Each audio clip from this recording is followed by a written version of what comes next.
साथीहरू तपाईलाई यो मोबाइलबाट भिडियोहरू डाउनलोड गर्ने, इन्स्टाग्रामको भिडियो, फेसबुकको भिडियो, युट्युबको भिडियो कसरी डाउनलोड गर्ने, यदि त्यो आउँदैन भने आउनुहोस् आज यो भिडियो सिकौँ।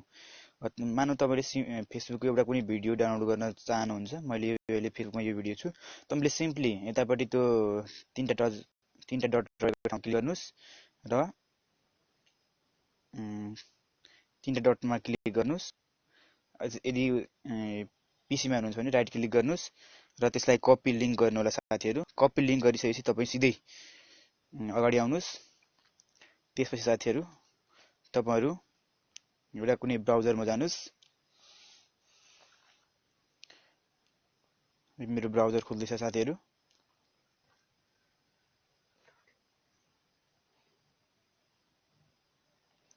र साथीहरू यो ब्राउजरमा गइसकेपछि तपाईले सिम्पली माथि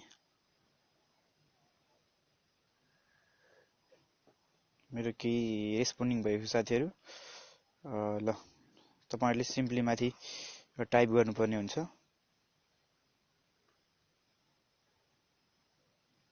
ल तपाईले यस अनि यस अनलाइन भिडियो डाउनलोडर भनेर यसलाई सर्च गर्नुहोस्। यदि सर्च गरेपछि तपाईले माथि देख्नुहुन्छ en.savefrom.net देख्न सक्नुहुनेछ यहाँ। अब त्यसलाई तपाईले सुरुकैलाई क्लिक गर्नुहोस्। सुरुकै जुन रिजल्ट सुरुमा आउँछ यो सर्च गरिसकेपछि र तपाईको यस्तो इन्टरफेस खोल्नेछ। र साथीहरु तपाईले यति गरिसकेपछि केही सेन लोडिङ भएपछि तपाईलाई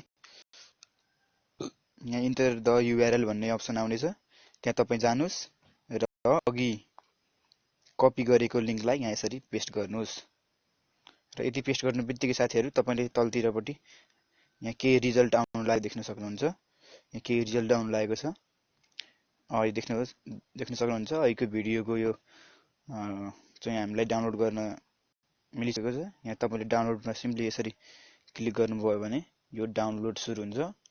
साथीहरु यो डाउनलोड सुरु हुन्छ र यतापट्टि चाहिँ स्पम रहेको कारणले गर्दाखेरि तपाईले कन्टिन्यू नगर्नु होला। यो डाउनलोड सुरु भइसकेको छ। तपाईले सिम्पली यसलाई एलो नगरिकन सिधै ब्याक गर्नु होला, किनकि उतापट्टिको त्यो स्पमले चाहिँ हाम्रो कम्प्युटरको फाइलहरु अथवा मोबाइलको फाइलहरुलाई ह्याङ गरिदिन सक्छ।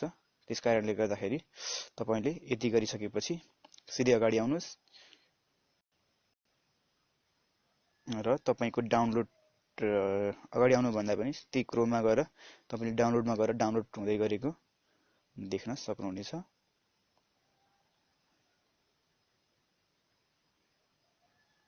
अथवा तपाईले यहाँ सिधै माथि पनि डाउनलोड भइरहेको देख्न सक्नुहुन्छ साथीहरु। 16 सेकेन्ड 18 सेकेन्ड भनिसकेको छ साथीहरु। र तपाईले यहाँ क्लिक गरेर यो डाउनलोड भन्ने बटनमा पनि गएर हेर्न सक्नुहुन्छ। साथीहरु यसरी नै तपाईले इन्स्टाग्राम देखि लिएर अन्य भिडियोहरु पनि त्यसरी लिंक कपी गरेर त्यहाँ लगेर पेस्ट गरिदिनु भयो भने त्यो भिडियो अवश्य डाउनलोड हुनेछ साथीहरु। यदि केही प्रब्लम आयो भने कमेन्ट सेक्सनमा लेखिदिनु होला। तपाईले भिडमेट एप्स जस्ता थुप्रै एप्सहरु प्रयोग गरेर पनि युट्युबको भिडियोहरु डाउनलोड गर्न सक्नुहुन्छ